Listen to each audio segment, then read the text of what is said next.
On disait que l'emprunt était son seul mauvais défaut, mais le jour où elle emprunta un parfum, elle ne savait pas qu'elle empruntait sa propre chute. Kémy était le genre de fille dont le charme pouvait rendre même la pauvreté élégante, comme une tendance à la mode. Elle vivait dans la dernière chambre du bloc D, une pièce si petite que si l'on étendait les jambes sans précaution, on touchait les deux murs. Pourtant, chaque vendredi soir, elle sortait de cet espace minuscule en ayant l'air de sortir d'un clip musical. Son secret ? Les affaires des autres. Du parfum de Tolu, du gloss de Bimp, une robe de Yemi, une perruque d'Adaez. De la poudre de quiconque laissait sa porte ouverte. Kémy n'avait aucune honte à emprunter.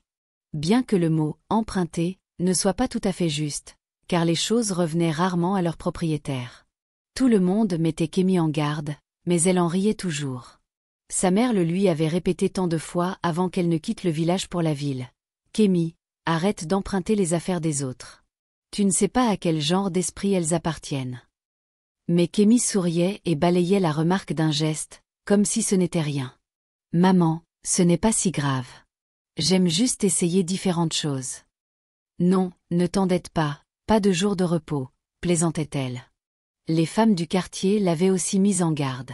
« Ma chère, tout ce que tu utilises n'est pas anodin », avait dit Mama Chidi un après-midi brûlant, en regardant Kémy se vaporiser du parfum de quelqu'un d'autre.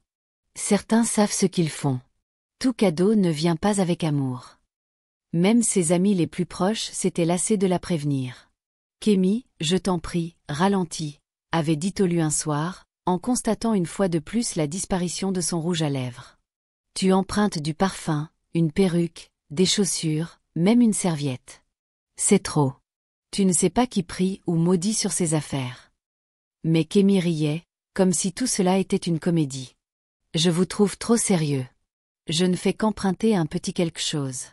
Je le rendrai. » Ce qu'elle ne comprenait pas, c'est que les avertissements n'étaient pas motivés par la colère ou la mesquinerie. Ils visaient à la protéger. Tout le monde autour d'elle ressentait ce qu'elle ne voyait pas. Son insouciance attirait des ennuis.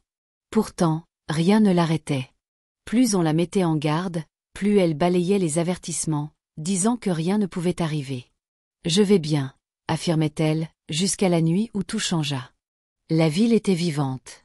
La musique jaillissait de tous les coins, les lumières clignotaient comme des étoiles agitées, et Kémy, vêtue d'une robe argentée empruntée et d'une confiance empruntée, se sentait inarrêtable. Le club était bondé, et pour une fois, elle ne se souciait pas de savoir à qui appartenait la perruque sur sa tête ou le rouge à lèvres qui brillait sur ses lèvres. Elle était l'étoile du moment. Après des heures de danse, ses jambes lui faisaient mal, et son maquillage luisait de sueur. Elle se dirigea vers les toilettes pour se rafraîchir. À l'intérieur, l'endroit était frais, avec un grand miroir et une douce musique jazz qui jouait faiblement quelque part au-dessus. Alors qu'elle ajustait sa perruque, une femme entra, grande, élégante, drapée dans une soie dorée qui scintillait sous les lumières tamisées.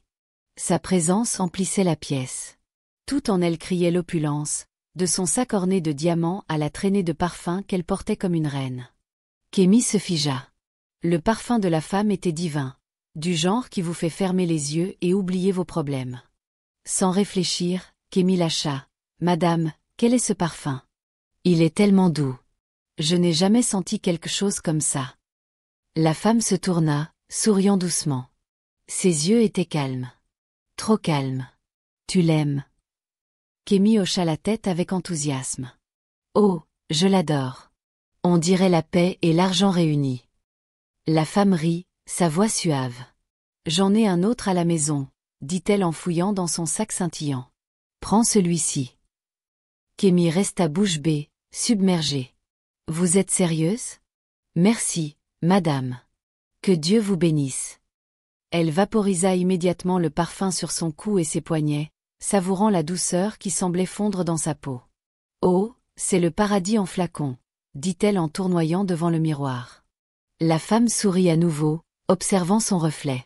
« Profitant, ma chère, » dit-elle doucement.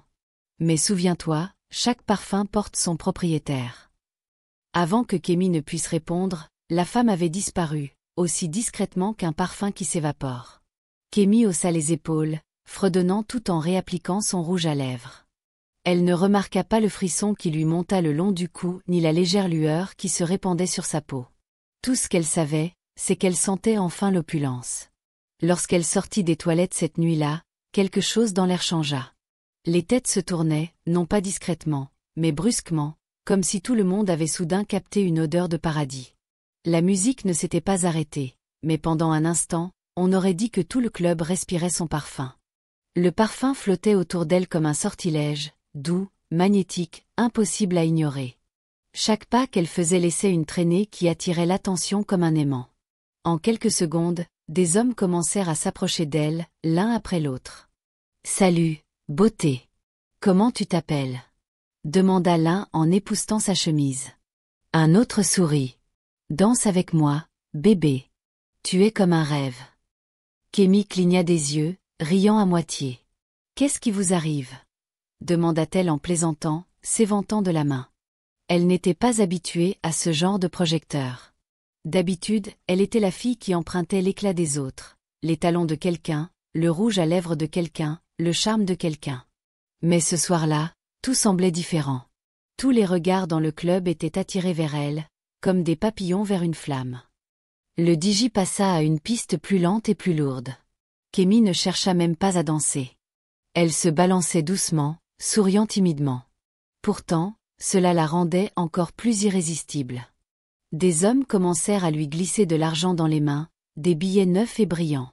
« Achète-toi un verre » murmura l'un. « Tu le mérites » dit un autre. Elle rit nerveusement, regardant le tas dans sa main. « Oh, qu'est-ce qui se passe comme ça ?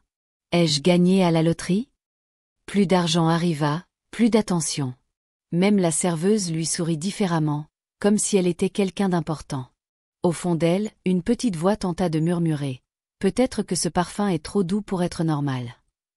Mais la musique était trop forte, les rires trop éclatants, et l'argent trop abondant. Alors Kémy empocha les billets, rejeta ses boucles en arrière et dit avec un sourire. Qui refuserait une bénédiction ? À ce moment-là, elle se moquait de l'origine du parfum. Tout ce qu'elle savait, c'est qu'elle sentait enfin comme le genre de femme que tout le monde voulait connaître. Au milieu des lumières clignotantes et de la musique endiablée, quelque chose attira l'attention de Kémy. À l'autre bout du club, assise dans une alcôve en velours, se trouvait la même femme élégante qui lui avait donné le parfum. Elle semblait intouchée par le chaos autour d'elle, calme, rayonnante, sirotant un vin rouge comme si la nuit lui appartenait. Leurs regards se croisèrent. La femme sourit, ce même sourire lent et entendu, et leva légèrement son verre comme pour porter un toast à Kémy. La curiosité poussa Kémy à avancer. Elle s'excusa auprès des hommes et se fraya un chemin à travers la foule, le cœur battant. « Madame » dit-elle joyeusement en s'asseyant à côté d'elle dans l'alcôve, « vous ne m'aviez pas dit que vous seriez encore là. Tout le monde dans ce club me regarde comme si j'étais un esprit. » La femme rit doucement. « Je t'ai dit que c'était un parfum spécial. Il rapproche les gens de ce qu'ils désirent vraiment. » Kémy rit, à moitié en plaisantant. « Alors, je désire de l'argent, parce qu'il le jette comme s'il pleuvait. » Elles rirent toutes les deux. Elles n'échangèrent jamais leur numéro de téléphone. Le lendemain matin, Kémy se réveilla au son d'une climatisation bourdonnante et d'une légère odeur de Cologne. Ses yeux s'ouvrirent lentement, et ce qu'elle vit faillit arrêter son cœur. 4 hommes étaient dans la pièce, tous affalés sur le lit et le sol, à moitié endormis, vêtus uniquement de caleçons. Pendant un long moment, elle ne put respirer. Elle se redressa rapidement, réalisant qu'elle portait une lingerie en dentelle rouge, quelque chose qu'elle ne possédait pas, qu'elle n'avait même jamais vu auparavant. Sa tête tournait. « Quoi ? Qu'est-ce que c'est » murmura-t-elle en regardant autour de la chambre d'hôtel étrange et luxueuse. Son cœur s'emballa alors que des bribes de la veille lui revenaient par fragments. Le parfum, la danse, les rires, le sourire de cette femme, mais rien n'avait de sens. Elle ne se souvenait pas d'avoir quitté le club. Elle ne se souvenait pas d'être arrivée ici. Elle cria assez fort pour réveiller les hommes. Ils clignèrent des yeux, la regardèrent, puis se regardèrent les uns les autres, et sans un mot, l'un d'eux prit son portefeuille, laissa tomber une grosse liasse de billets sur le lit et murmura « Pas de drame, s'il te plaît. » Les autres firent de même, s'habillant silencieusement et partant un par un. Kémy resta figée, regardant l'argent éparpillé sur les draps, les mains tremblantes. « Que s'est-il passé hier soir » murmura-t-elle, serrant sa poitrine. « Et que ai-je fait ? Ou qu'est-ce que cette femme m'a donné ? Pour la première fois, la fille qui riait de tous les avertissements ne trouva aucun mot pour plaisanter. Quand Kémy rentra chez elle ce matin-là, elle était épuisée jusqu'aux os. Le trajet depuis l'hôtel lui sembla flou. Elle avait pris une douche, frotté sa peau jusqu'à ce qu'elle lui fasse presque mal, espérant que la confusion s'en irait aussi, mais rien n'y fit. Son esprit était vide, son cœur battait la chamade. Elle décida qu'elle ne dirait à personne ce qui s'était passé. Personne ne comprendrait de toute façon. Dès qu'elle entra dans sa petite chambre, son téléphone se mit à vibrer. Au début, elle l'ignora, mais il ne s'arrêtait pas. Appel après appel, des numéros inconnus. Elle fronça les sourcils, décrocha l'un d'eux. « Bébé, où es-tu ? » « S'il te plaît, je veux te revoir », implora une voix masculine. Elle raccrocha. Un autre appel arriva, puis un autre. « Envoie-moi ton numéro de compte », dit un homme, son ton désespéré. Son téléphone continuait de s'allumer. Alerte, virement, message texte. Des NERA s'accumulaient. En 1 heure, son solde bancaire grimpait comme si elle avait gagné à la loterie. Elle fixa l'écran, tremblante. Que se passe-t-il ? Avant qu'elle ne puisse réfléchir, un autre homme envoya un message. « Je ne peux pas arrêter de penser à toi. S'il te plaît, juste une fois de plus. » La poitrine de Kémy se serra. Elle ne se souvenait d'aucun de ces visages. Pourtant les noms, les adresses, les numéros de voiture, tout était là dans ces messages. Contre sa volonté, son corps bougeait avec une étrange aisance, comme si quelque chose de plus fort que sa pensée l'attirait. À midi, elle se retrouva dans une autre voiture, le parfum toujours accroché à sa peau. Un homme après l'autre, dans des hôtels, des bureaux, des appartements privés, tous la traitant comme une déesse, chacun lui donnant plus d'argent qu'elle n'en avait jamais vu de sa vie. Le soir, elle était trop faible pour même compter l'argent. 6 hommes en une journée, des virements sans fin, des cadeaux, de l'attention. Mais au fond, elle ne se sentait pas riche. Elle se sentait vide. Allongée dans son lit ce soir-là, entourée de liasses de billets, elle fixa le plafond et murmura « Ce n'est pas moi. Que m'arrive-t-il » Mais aucune réponse ne vint. Seulement le doux carillon d'une autre alerte bancaire. En quelques jours, la vie de Kémy devint un tourbillon de paillettes, d'épuisement et de confusion. Matin, après-midi, nuit, peu importait. Quelque chose en elle avait pris le contrôle, quelque chose qu'elle ne pouvait ni nommer ni maîtriser.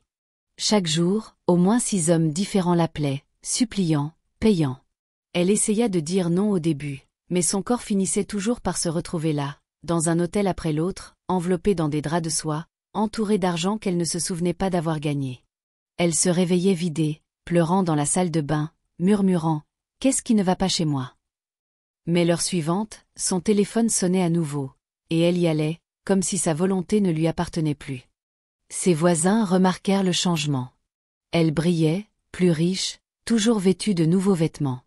Pourtant, ses yeux semblaient vides. Même les appels de sa mère restaient sans réponse. Kémy ne savait pas quoi dire. Elle ne savait même pas par où commencer pour expliquer ce qu'elle-même ne comprenait pas. Puis, une semaine plus tard, tôt un dimanche matin, alors qu'elle rentrait d'une autre nuit, son corps tremblait, son esprit embrouillé. La rue était calme, l'air lourd. Soudain, une voiture noire s'arrêta à côté d'elle, élégante et lente. La vitre teintée s'abaissa. Son cœur s'arrêta. C'était elle. La même femme élégante du club, toujours aussi impeccable. Ses bracelets dorés scintillaient sous la lumière des réverbères, avec ce même sourire calme sur les lèvres. Pendant un instant, la peur de Kémy se transforma en soulagement. Elle se précipita vers elle, la voix tremblante. « Madame, Dieu merci, je vous cherchais partout. J'ai oublié de prendre votre numéro cette nuit-là. S'il vous plaît, que m'arrive-t-il ? Pourquoi je ne peux pas arrêter ? Qu'est-ce que vous m'avez donné cette nuit-là » La femme inclina légèrement la tête, l'observant avec une douce amusement. Puis elle déverrouilla la portière. « Monte » dit-elle doucement. Sans hésiter, Kémy ouvrit la portière et se glissa dans la voiture. Les portières se verrouillèrent automatiquement. Elles s'éloignèrent dans la rue silencieuse, les lumières de la ville s'estompant derrière elle. Et pour la première fois de sa vie, Kémy se sentit à la fois en sécurité et terrifiée. La voiture glissait dans la ville endormie comme une ombre. Pas de musique, pas de mots, juste le doux bourdonnement du moteur et le battement rythmique du cœur de Kémy. Elle regardait par la fenêtre, les paumes moites. L'odeur légère du parfum flottait encore sur son poignet, douce mais hantée.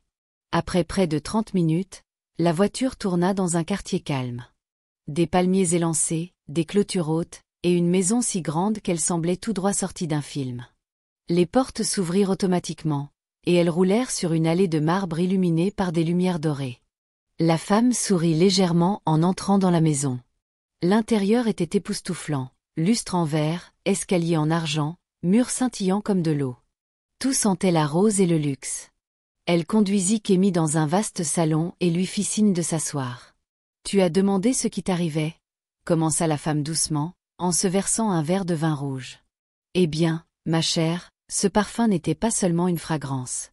C'était une clé. »« Une clé ?» répéta Kémy, les yeux écarquillés. « Oui, » poursuivit la femme, son ton calme, presque maternel. « Une clé qui ouvre une partie de toi que la plupart des femmes n'atteignent jamais. Le désir, le pouvoir, l'attraction. Chaque homme qui le sent ne voit que toi, ne veut que toi. C'est un cadeau pour lequel beaucoup mourraient. » Les lèvres de Kémy tremblèrent. Alors pourquoi ça ressemble à une malédiction? Le sourire de la femme s'approfondit. Parce que chaque cadeau a un prix. Plus il te désire, plus le parfum s'attache à ton essence. Il se nourrit de l'attention, du toucher, du désir. C'est pourquoi tu en as besoin maintenant. Tu ne peux pas arrêter. Il est déjà dans ton sang. La voix de Kémy se brisa. « S'il vous plaît, madame, dites-moi comment arrêter ça. Je suis fatiguée. Je ne peux pas continuer comme ça tous les jours.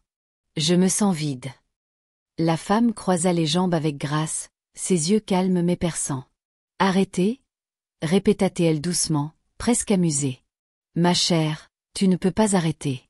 Tu as été choisie. Ce que tu appelles une folie est maintenant ton but. » Kémy cligna des yeux, confuse. « Mon but ?» ?»« Oui, » dit la femme en se penchant en avant. « Tu étais destinée à divertir, à nourrir, à attirer. Le parfum n'était jamais ordinaire. C'était un sceau ancien. Dès que tu l'as vaporisé sur ta peau, il est devenu une partie de toi. Il t'a choisi. » Le cœur de Kémy battait fort. « Alors je vais le jeter. Je brûlerai le flacon s'il le faut. » La femme rit légèrement, sa voix résonnant dans la vaste pièce. « Jette-le si tu veux, ma chère. Brise-le, enterre-le, même noie-le.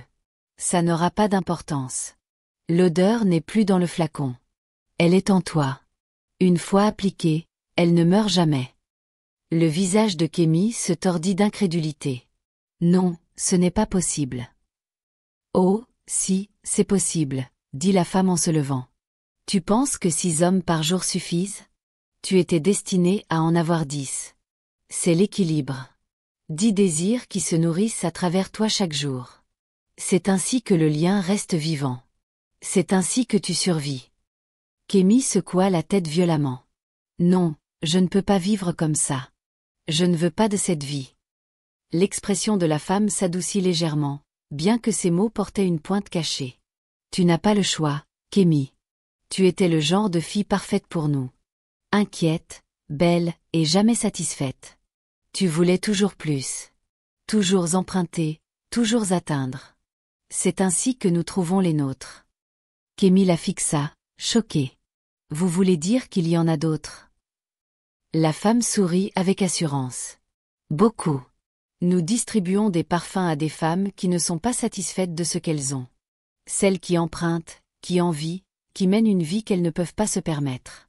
Elles pensent qu'elles prennent juste une odeur, mais ce qu'elles prennent vraiment, c'est un contrat. » Le corps de Kémy devint froid. « Alors vous avez planifié ça? » La femme inclina légèrement la tête. « Non, ma chère, tu l'as invité. Le parfum ne répond qu'au désir, et le tien était assez fort pour l'appeler. » Les genoux de Kémy cédèrent, et elle s'effondra dans le fauteuil, les larmes coulant sur ses joues. « Alors, il n'y a vraiment aucun moyen de s'en sortir. » La femme se pencha et murmura près de son oreille, son ton presque affectueux. « Il n'y en a jamais eu. » Avec des lèvres tremblantes, Kémy demanda « Et si je tombe enceinte? » La femme sourit légèrement, faisant tournoyer son vin. Enceinte, répéta-t-elle. Ma chère, tu peux coucher avec 100 hommes et rester vide. Tu n'as pas été choisie pour créer la vie, seulement pour drainer le désir. Puis elle se redressa, lissa sa robe et dit calmement. Maintenant, rentre chez toi, ma petite. Repose-toi ce soir. Demain, fais en 10. Profite de la vie de luxe. Profite de ton argent. Ne t'inquiète pas trop. Contente-toi de nourrir le désir. Kémy resta figée, son esprit tourbillonnant. Le parfum s'accrochait toujours à sa peau, doux, délicat et éternel. Et pour la première fois, elle comprit. Cette fois, elle n'avait pas seulement emprunté quelque chose. Elle était devenue ce quelque chose. Des semaines passèrent, et la vie de Kémy brillait comme un rêve, le genre que les gens regardaient avec envie sans jamais vraiment comprendre. Elle avait emménagé dans un duplex blanc dans l'un des quartiers les plus chers de la ville. Son allée brillait avec 2 nouvelles voitures. Chaque coin de sa maison criait la richesse, lustre en verre, sol en marbre, parfum valant des fortunes. Mais son corps ne lui appartenait plus. Peu importe à quel point elle essayait de résister, les appels continuaient d'arriver. Des hommes qu'elle ne connaissait pas, des visages qu'elle ne reconnaissait pas. Chaque jour, chaque nuit, son corps obéissait, son esprit non. Et bien que son compte bancaire débordait, la paix était quelque chose que l'argent ne pouvait acheter. Elle cessa de répondre aux appels de sa mère. La culpabilité la brûlait, mais elle ne pouvait pas affronter la femme qui l'avait élevée avec des prières. Parfois, elle fixait son téléphone, regardant le nom de sa mère clignoter à l'écran et le laissait sonner encore et encore. Elle ne pouvait simplement pas expliquer. Un matin, loin dans l'ancien quartier, Mama Kémy arriva, tenant un petit sac en nylon et de l'inquiétude dans les yeux. Le voyage depuis le village avait été long, mais son esprit ne trouverait pas de repos tant qu'elle n'aurait pas vu son seul enfant. Elle frappa à la porte brune familière, appelant doucement « Kémy. C'est moi, maman. » Un jeune locataire ouvrit à la place. « Ah, maman, vous cherchez la dame qui vivait ici avant. »« Oui, s'il vous plaît, » dit Mama rapidement. « Ma fille, Kémy. Où est-elle » Le garçon fronça les sourcils. Elle a déménagé depuis, plus de 3 mois maintenant. Elle est partie soudainement un jour. Des déménageurs sont venus avec de gros sacs et une voiture qui ressemblait à quelque chose tiré d'un film. Personne ne sait où elle est partie. Elle n'a même pas dit au revoir à qui que ce soit. Le visage de Mama s'effondra. A-t-elle laissé un message? Un numéro? Le garçon secoua la tête. Rien. Elle a juste disparu. Mais à voir les choses, elle a réussi. Elle brillait. On dirait que l'argent la suivait partout. Mama Kémy recula lentement, serrant son pagne. Réussi, murmura-t-elle, la voix brisée. Mais à quel prix? Le garçon sembla confus, mais Mama ne dit pas un mot de plus.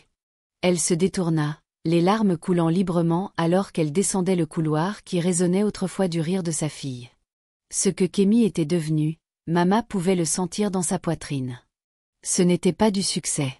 Cet après-midi-là, Mama Kémy trouva son chemin jusqu'au quartier huppé. Elle avait demandé dans toute la ville jusqu'à ce que quelqu'un mentionne enfin le nom de l'endroit, l'un de ces quartiers chics où les murs étaient plus hauts que les arbres et où les portes ne s'ouvraient jamais sans autorisation. Lorsqu'elle y arriva, elle était trempée de sueur et de poussière, son pagne décoloré par le long voyage. Elle s'approcha du poste de sécurité et salua poliment. « Je cherche ma fille, » dit-elle. « Elle s'appelle Kémy. Elle vit ici. » Les gardes échangèrent un regard. L'un d'eux ajusta sa casquette et dit « Madame, vous ne pouvez pas entrer comme ça. Avez-vous son numéro ?» Mama secoua la tête. « Elle ne répond plus à mes appels. S'il vous plaît, dites-lui juste que sa mère est là. Je ne causerai pas de problème. » Mais ils n'appelèrent pas. Ils lui dirent seulement d'attendre devant la grille, et si sa fille passait, elle pourrait la voir. Alors Mama attendit. Les heures passèrent. Le soleil brûlait haut, puis s'adoucit en doré. Des voitures allaient et venaient, élégantes, teintées, silencieuses, mais aucune n'appartenait à son enfant. Pourtant, elle attendait. Son instinct de mère ne la laissait pas partir. Alors que la brise du soir se levait, une voiture blanche tourna dans la rue. La même que conduisait Kémy. Dès que Mama la vit, ses genoux faiblirent. Jésus, murmura-t-elle. C'est elle. À l'intérieur de la voiture, le cœur de Kémy s'effondra lorsqu'elle vit sa mère près de la grille. Ses mains se crispèrent sur le volant. Chaque instinct lui disait de passer sans s'arrêter, de faire comme si elle n'avait rien vu. Mais quelque chose de plus fort que la fierté la retint. La voiture s'arrêta lentement. Leurs regards se croisèrent à travers la vitre. Mère et fille, séparées par la culpabilité, des années de prière et une grille qui symbolisaient tout ce qui les séparait. Kémy déglutit difficilement, baissa lentement la vitre. « Maman », dit-elle doucement, la voix tremblante. Le visage de Mama s'illumina d'un mélange de soulagement et de chagrin. « Kémy, ma fille », cria-t-elle en se précipitant vers la voiture. « Oh, Dieu merci, je t'ai trouvé. » Pendant un instant, Kémy ne put parler, sa gorge se serra, ses yeux brûlaient. « Maman, monte », dit-elle enfin, à peine plus fort qu'un murmure. Mama n'hésita pas. Elle ouvrit la portière et monta, reprenant encore son souffle. Les gardes à la grille détournèrent le regard alors que la voiture avançait, la lourde grille se refermant derrière elle. À l'intérieur, le silence emplit la voiture, le genre de silence qui porte 1000 mots que ni l'une ni l'autre ne savait exprimer. À la maison, le silence entre elles était lourd. La maison scintillait de richesse, les lustres, les meubles, les sols polis. Mais Mama Kémy n'y voyait aucune joie. Tout semblait froid, vide. Elle s'assit au bord du canapé, serrant son sac à main, les yeux pleins d'inquiétude. « Ma fille », commença-t-elle doucement. « Que t'arrive-t-il ? Les gens ont dit que tu avais déménagé. Ils ont dit que tu avais changé. Tu ne réponds plus à mes appels. Parle-moi. Vas-tu bien ?» Kémy tenta de sourire, mais ses lèvres tremblaient. « Maman, je vais bien. » « Bien. » Mama regarda autour de la pièce somptueuse. « Tu vis comme une reine, mais tu as l'air fatiguée. Tes yeux semblent perdus. » Pendant un moment, Kémy ne dit rien. Elle fixa le sol, les larmes montant. « Maman », sa voix se brisa. « Je ne sais même pas par où commencer. » Mama tendit la main et prit la sienne. « Commence n'importe où, mon enfant. Je suis ta mère. » Et juste comme ça, le barrage céda. Kémy commença à parler, lentement d'abord, puis dans un flot de confessions. Elle raconta tout, la nuit au club, l'étrange femme, le parfum, le flot incessant d'hommes, le luxe qui venait avec la honte, le sentiment qu'elle n'était plus en contrôle. Sa mère écouta en silence, ses mains tremblantes. « Donc, c'est ce parfum, » murmura-t-elle, la voix tremblante. « Quelque chose que tu n'as même pas acheté toi-même. » Kémy hocha la tête, pleurant plus fort maintenant. « Maman, je veux arrêter, mais je ne peux pas. J'ai essayé. C'est comme si quelque chose de plus fort que moi était là. Elle a dit que ça ne me quitterait jamais. Que c'est déjà dans mon sang. » Mama essuya ses larmes lentement. « Tu aurais dû me le dire plus tôt, Kémy. Tu aurais dû me le dire quand tu l'as senti pour la première fois. » Kémy enfouit son visage dans ses mains. « J'avais honte. Je ne voulais pas que tu vois ce que je suis devenue. » Après une longue pause, Mama se tourna vers elle. « Kémy, » dit-elle doucement mais fermement. « Combien de fois t'ai-je mise en garde ?» Kémy releva la tête, la voix tremblante. « Maman, s'il te plaît. »« Non, » coupa Mama, son ton montant. « Tu penses que je parlais pour rien ? À chaque fois que je te disais, arrête d'emprunter les affaires des autres. Arrête d'utiliser ce que tu ne comprends pas. Tu n'écoutais jamais. Tu disais que c'était sans danger. Tu disais que j'étais démodée. » Les larmes roulèrent sur les joues de Kémy. « Je ne voulais pas que ça arrive, maman. Je le jure, je ne savais pas. » Mama soupira profondément, s'asseyant à côté d'elle. « C'est toujours comme ça que ça commence, ma fille. Le diable ne vient jamais en ayant l'air d'un problème. Il vient en ayant l'air d'un parfum. Doux, gentil, inoffensif. Tu pensais que tu empruntais juste une odeur, mais tu as emprunté l'esprit de quelqu'un. » Kémy couvrit son visage, sanglotant. « J'étais juste insouciante, maman. Je ne voulais pas prendre quelque chose de maléfique. »« Je sais, » dit Mama calmement. « Tu n'as jamais voulu faire de mal. Mais tu vois maintenant pourquoi je te mettais en garde. Ce monde est profond, Kémy. Tout cadeau n'est pas une bénédiction, et tout sourire n'est pas sincère.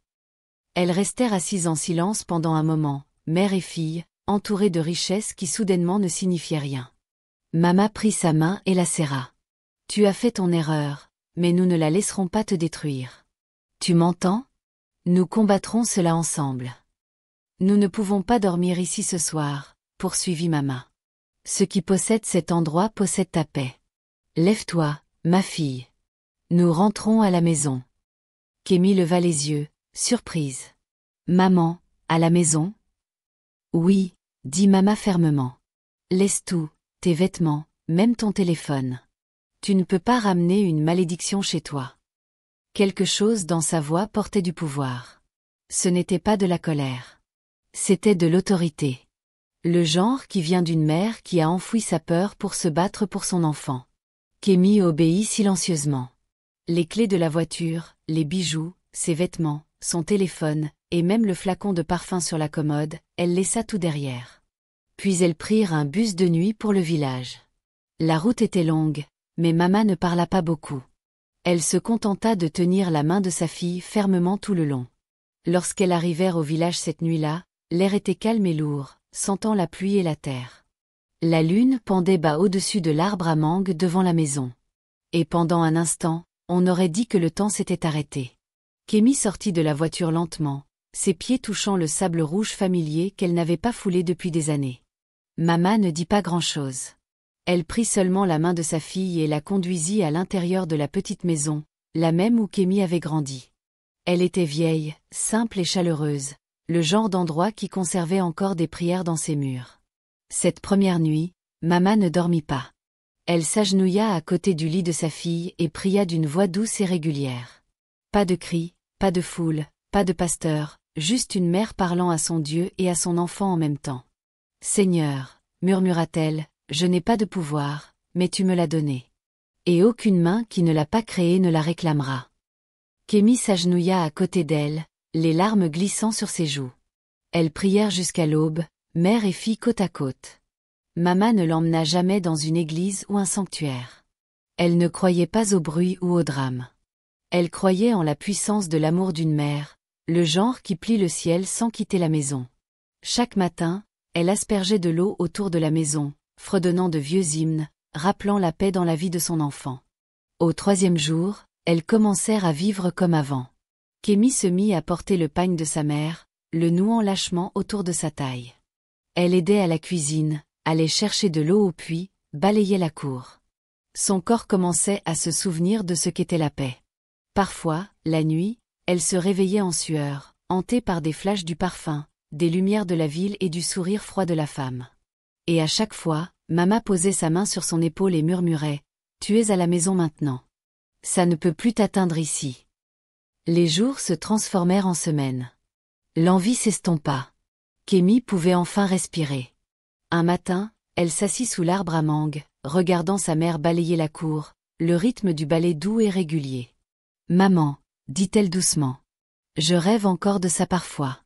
Le parfum, la ville, les lumières. » Maman s'appuya sur son balai et sourit doucement. « Les rêves ne signifient pas des chaînes, mon enfant. Ils ne font que te rappeler où ne plus aller. » Kémy hocha lentement la tête.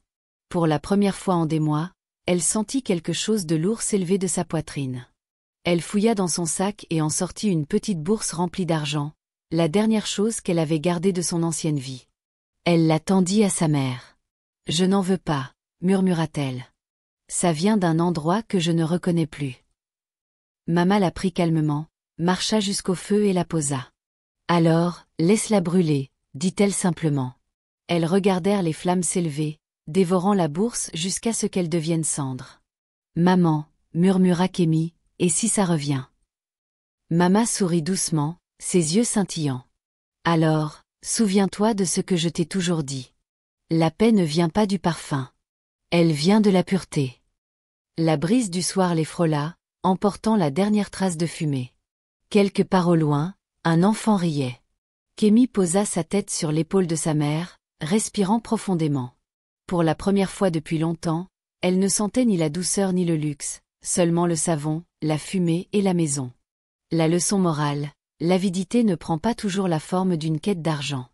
Parfois, elle se manifeste par l'incapacité d'être satisfait de ce que l'on a déjà.